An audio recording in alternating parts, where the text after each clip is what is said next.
This is Kathy Caputo, the intake coordinator of the Aphasia Center and a caregiver of a person with aphasia. Kathy, how did you come to work at the Aphasia Center? Well, Mike had his stroke 3 years ago, and we came here for therapy. We got along with everyone so well, and we had a vision of opening a nonprofit called Voices of Hope for Aphasia. The issue we had was we didn't have enough support, guidance, nor a space to provide this service.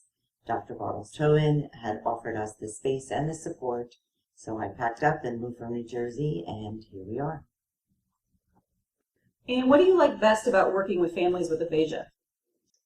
I can relate to each and every phone call. When they call and they want explanations and they want understanding, they need support.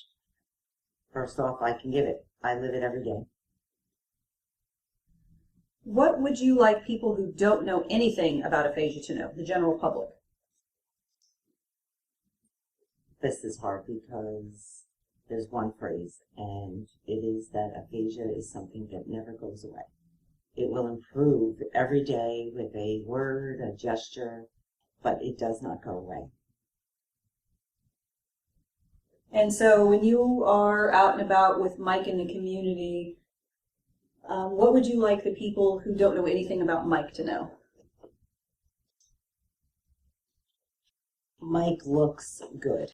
He walks with a brace, and people will think he had a knee surgery or a foot surgery until they realize that his arm is stiff and not moving. Once they realize that, then they know that he's had a stroke. They have no idea that when he opens his mouth, you don't know what's going to come out.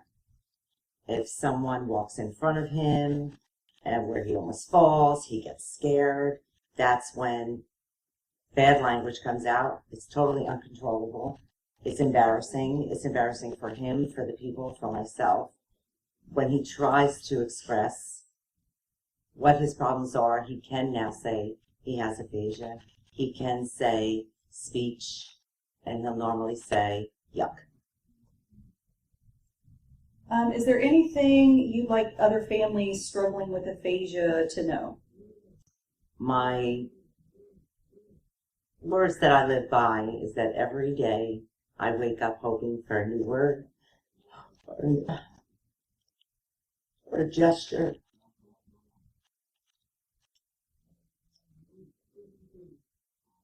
Something to better communicate with my husband.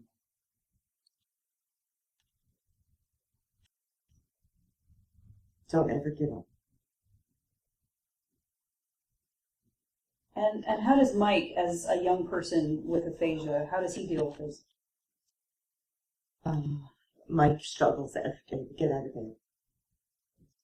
But he does because he knows that he comes to the center every day and is socializing with those with aphasia, where he feels comfortable. He is surrounded by speech therapists, which he is blessed by because they encourage him to speak, they help him speak, and that's what gives him life. And having the aphasia has changed his life somewhat in the negative, but how has it inspired him as well, especially in the context of Voices of Hope? Mike cannot just sit home like he normally does with his iPad. Email, for instance, Mike cannot read. He cannot write. He can write a word. He can read one or two words out of a phrase, but he cannot really read a sentence and or contents. So Mike will look at his email. There's a program that reads back to him the emails, and brilliantly he cheats, and he will take words from that email and copy them and send them back to the person that has sent him the email. So he lives on his iPad 24/7. He plays solitaire or he watches TV. So he will come to the center. He's recruiting members, and he is hoping to give them life outside of the house, give them activities to do, give them a safe haven where they can come and feel like they're normal, because they are normal. Their brain is intact, all their knowledge and experience is all in there. They just can't express themselves. Would you say Mike is kind of an ambassador for the center and for Voices of Hope? Mike is definitely an ambassador. He encourages everyone that he meets that has aphasia. And it's like a small family now. Throughout the United States, any of our clients that come are throughout the United States, and therefore Mike has now made connections out of this really bad thing. He has made relationships that he would never have had before. Is there anything else you'd like to add?